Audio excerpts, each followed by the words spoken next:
One thing they did learn, if you look at Manning's machine and the new ones, they don't have big tall tail fins. No. Because when this thing goes like this, gets sideways enough, it turns into a wing. Going the wrong way. So they got rid of that. The company built that Streamliner, had a tail fin, but it was on a four-wheel vehicle.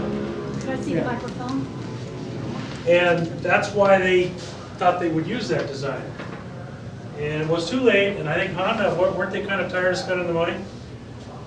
They weren't going to keep going back in here, obviously. And my recollection, Mark, Mr. Suzuki, while he was wild and crazy, and was a good thing for American Honda for the period that he was the sales director, I think he had spent a great deal of money and time and effort, and I think he figured it was time to pack up and go home. And I think he transferred out, not because of this, but he went on to bigger and better things.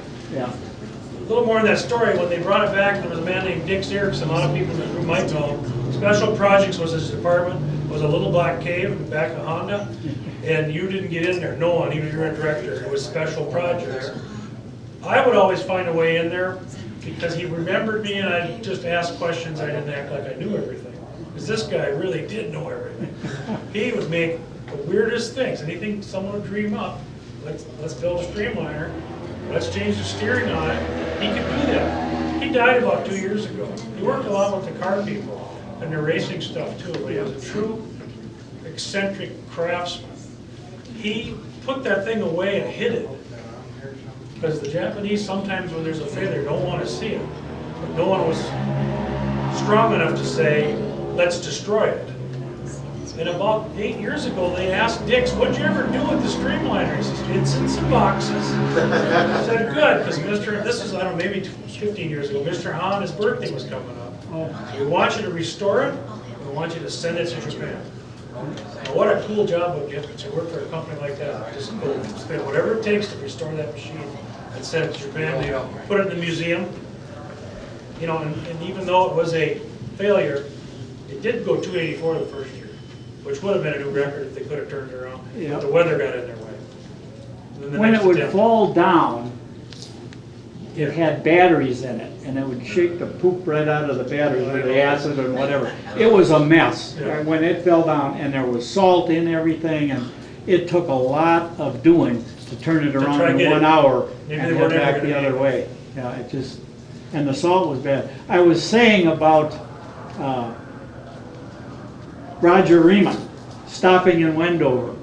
And Bob Young asked me questions about Roger. He said, do you think we can depend on him? If he tells us something, we should listen. I said, yeah, listen to Roger. They backed the thing out of the Texaco station where you never stop working.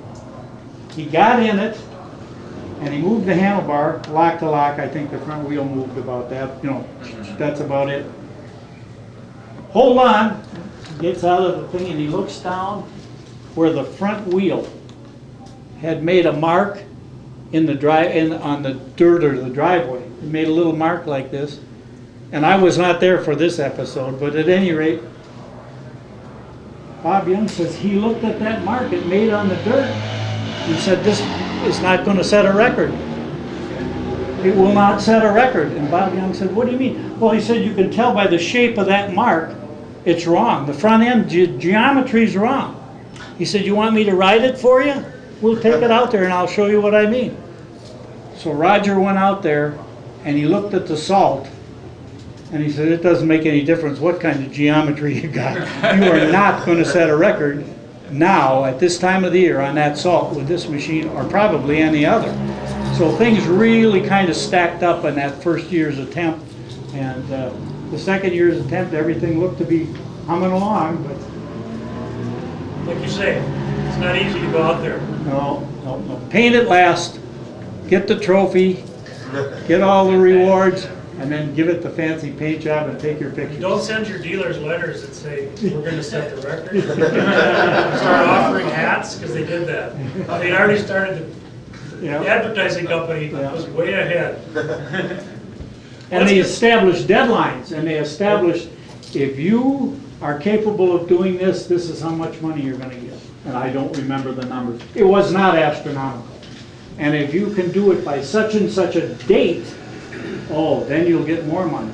If you can set not only the American speed record in miles per hour, set the record for kilometers per hour, then you'll get all of these bonuses and enticements, and everybody's working frantically, and it just wasn't going to happen.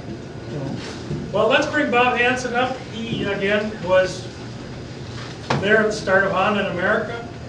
He had a lot to do with the idea of the Honda 750 CB. You'll find out how much in just a minute. could you people hear me? Why are you sleeping? You guys could hear, okay? Okay. Well, then I'll just shout at you and I won't use this. Will you just talk? Just 1, 2, 3. Let's work it. Oh, I can hear you. That sounds I good. can hear me. Well, take it away, Bob. 1, 2, 3. There you go. I'll get out of the way now. You wouldn't let me sit in your chair, but can I sit in the one that's here? Okay, can you all hear me? Yes, sir. Do you want to hear me? That's the question. But anyhow, you're gonna. I don't know if any of you were here yesterday, but if you were, this is going to be sort of a repeat for you. What I was fortunate enough to do is to be in on the beginning of American Honda Motor Company. And I just wanted to tell you about it in my own words, which I hope you can understand. To go back almost all the way, there's a friend of mine by the name of George French who lived on the West Coast. I lived in Racine, Wisconsin.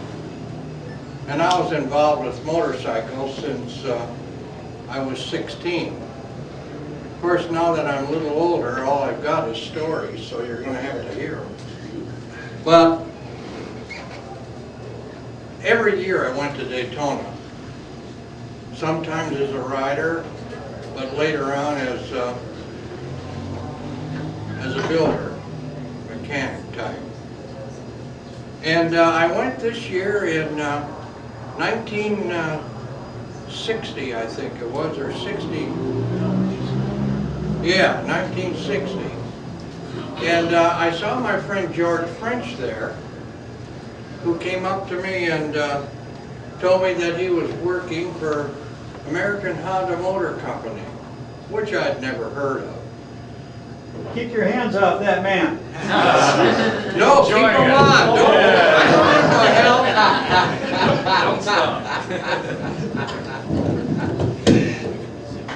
See, it takes a woman to straighten things out. It took me a long time to figure that out.